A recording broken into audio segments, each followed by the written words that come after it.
boa tarde a todas e todos e xan benvidas e benvidos a este Recuncho da Lingua, un Recuncho da Lingua para Avelina Valladares Núñez. Neste caso vai ser para convidarvos a todos e todas a un, concerto no Areal de Berres. O Areal é un espazo no que Avelina e toda a súa familia tiveron momentos de alegría, ali bailaron, cantaron, así que te quedan todos convidados e convidadas. Con motivo do 200 aniversario do nacemento de Avelina Valladares, o Concello da Estrada declarou o Ano Cultural Avelina Valladares.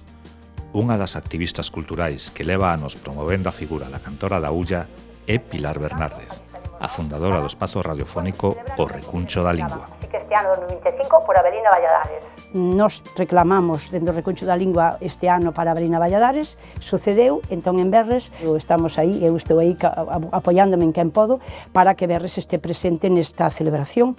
E a miña participación, a do Recuncho da Lingua, pois é buscando un momento para implicar a parroquia, que a parroquia se sinta orgullosa e, sobre todo, que valore e as novas xeracións que poñen en valor a estes dous persoeiros que é Avelina e Marcial, neste caso tócalle a Avelina.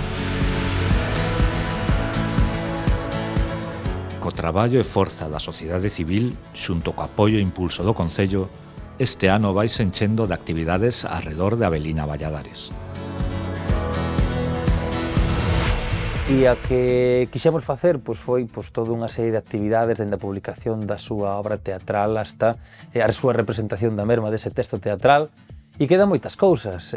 Celebramos co Gallo das Letras Galegas dende imprimir en bolsas palabras e máis frases da Avelina Valladares, e queda dende a unidade didáctica a difusión desta gran referente con xornadas dedicadas a ela, quedan tamén xornadas dedicadas aos colexios e tamén exposicións que rolarán polos colexios. Hai un roteiro teatralizado en colaboración ca Escola Municipal de Artes Escénicas da Estrada, entón vamos percorrer un pouquiño esas propiedades dos Valladares, e no medio teremos algunhas escenas, incluso hai unha carballeira que ali teremos unha recreación do poema A Ulla de Avelina, porque Avelina falaba moito dos paxaros, e os paxaros viven nas carballeiras, entón aí tamén teremos unha parada para falar dese aspecto.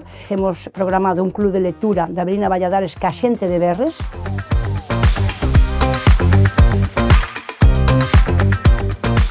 Sumas ás celebracións a Editorial Galaxia, que ven de sacar Os Seráns en Vilancosta, xunto á reedición da biografía elaborada por Xosé Luna. Ese ano Valladares, Avelina Valladares, primeiro que sale agora, é unha obra de teatro de Santiago Cortegoso sobre precisamente a vida, unha dramatización do que podría ser unha biografía de Avelina en uns pequenos minutos, con ilustracións de Rosa de Cabanas, que da Estrada tamén. Faremos unha pequena exposición biográfica sobre Avelina. Andamos nesas andrómenas, e de par diso volverase a editar a obra, a recompilación feita por Xosé Luna San Martín sobre a obra poética de Avelina. Pero é unha edición, el xa fixo un traballo deste estilo, pero esa obra vamos a dar unha volta. Vamos a facer unha actualización ortográfica e gramatical para que sexa máis accesible ao lectorado de hoxe. Avelina Valladares é unha figura emblemática das nosas letras. Unha das primeiras mulleres en escribir opinión nos xornais, poeta do noso rexurdimento e compositora musical.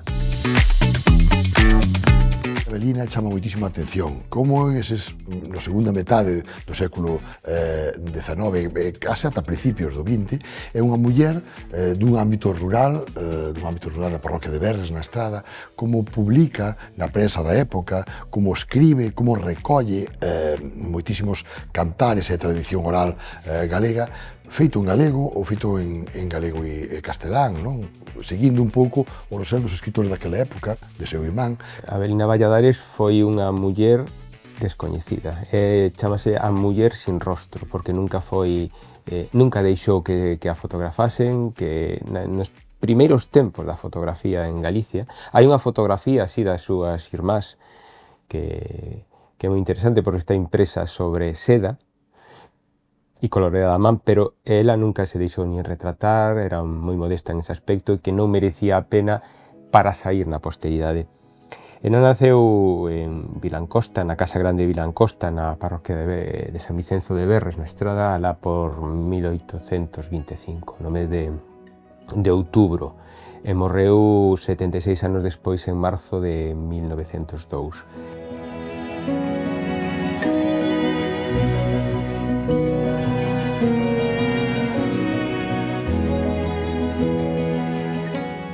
Valorar a función desa familia fidalga, familia rica, familia culta que se implicou na cultura do pobo, que se implicou cos traballadores, que aínda hai temos aínda hai unha muller en Berres que é neta dun criado que estivo ali, ela sabe como trataban, ela o primeiro bocadillo que comeu no aí, é dicir, que era unha xente que tiña, entonces, esa é unha parte moi interesante que tamén eu quixen descubrir, e logo a obra de Avelina é fantástica, entón é unha obra moi relacionada ca de Rosalía, tanto pola época, pola espazo, porque estaban as dúas no romanticismo, pero tamén son as dúas eso, que non é, o romanticismo non era solamente as cousas así, cantarlle a beleza, non, eran mulleres moi implicadas, e a Avelina Valladares, para min, cando iba descubrindo, cando ia lendo, entendendo o que decía, pareceme que é unha figura que temos que reivindicala sí ou sí para a historia da literatura.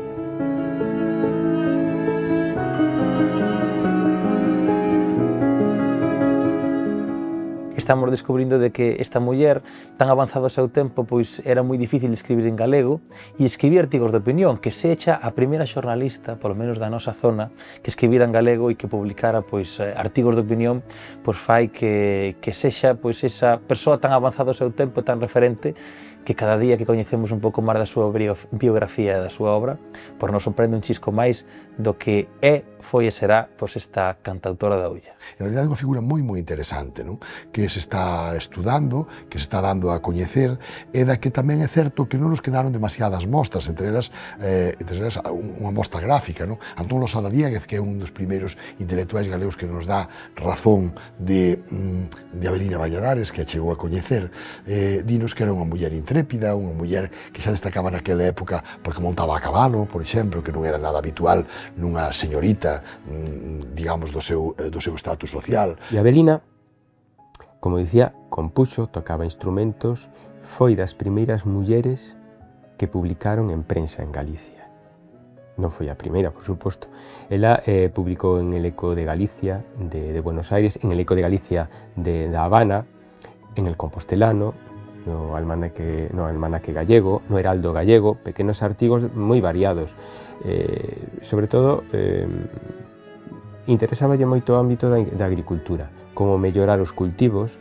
Ela controlaba o que era a produción agraria hai unha carta dunha descendente súa onde a describe co seu pelo loiro, os ollos azuis, montada a cabalo cunha escopeta. En definitiva, é unha versificadora de moita altura, fonda coñecedora da literatura e da música tradicional galega, e que temos moitísimo que escribir aínda e moitísimo que saber sobre ela, pero en todo caso, unha mostra máis, como digo, da presenza das mulleres no século XIX en Galicia, que nos dá a entender que nese sentido fomos unha literatura e unha cultura avanzada.